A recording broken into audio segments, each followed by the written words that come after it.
पलटा के साथ मैं हूं मोहम्मद रिजवान। आप हमारा यूट्यूब चैनल देख रहे हैं। तो आज हम बात करेंगे तहरीक लबैक पाकिस्तान के जो टिकटों की तकसीम का अमल जारी है। अभी तक किन किन डिवीजन्स में टिकट तकसीम किए गए हैं और कहाँ कहाँ मिले हैं और किन किन लोगों को मिले हैं और उनका सब का रिकॉर्ड क्या है। सबसे पहले आपको पता है कि टीएलपी की जो सबसे ज़्यादा इम्पॉर्टेंट समझे जाने वाली एरिया है या जो डिवीज़न है वो कराची डिवीज़न है सिंध से। क्योंकि उन्होंने पिछले साल भी पिछले इलेक्शन में भी 2 सीटें मुफ्ती कासिम फ़खरी की और एक अवैस रज़ा की जो बिलावल भुट्टो का हल्का था लियारी, उससे 2 सूबाई असेंबली की सीटें उन्होंने जीती थी।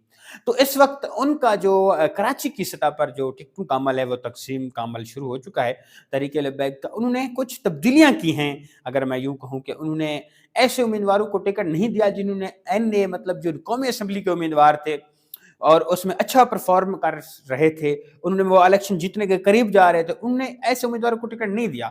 उन्होंने उन उम्मीदवारों को जो कौमी असेंबली में अच्छा परफॉर्म कर रहे थे, उनको उन्होंने सूबाई असेंबली के टिकट दिए हैं, ताकि वो सूबाई असेंबली की हमारी सीट कन्फर्म हो जाए।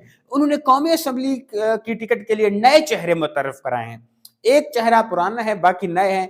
सबसे पहले उन्होंने पीर सैयद ज़मान अली जाफ़री साहब को टिकट दिया है, जिन्होंने पिछले इलेक्शन में भी दूसरे नंबर पर रहे और कोई 39,000 कई वोटों से वो तकरीबन 200-300 वोटों से वो शहबाज शरीफ के मुकाबले में हार गए थे।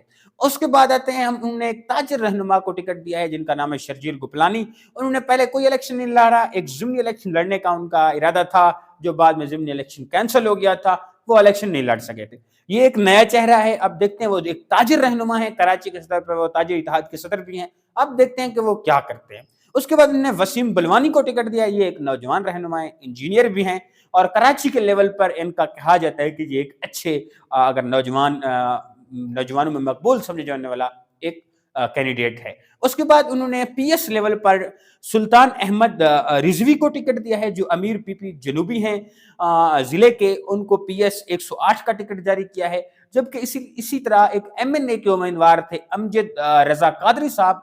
अब साद रिजवी साहब ने उनको फैसला किया कि वो पीएस के लेवल पर यानी सूबाई असेंबली का इलेक्शन लड़ेंगे सिंध का, उनको पीएस 106 से टिकट दिया गया है। अगर हम इस तरह बात करें कि सुल्तान पटानी अत्तारी साहब हैं, उनको पीएस 107 का टिकट दिया गया है।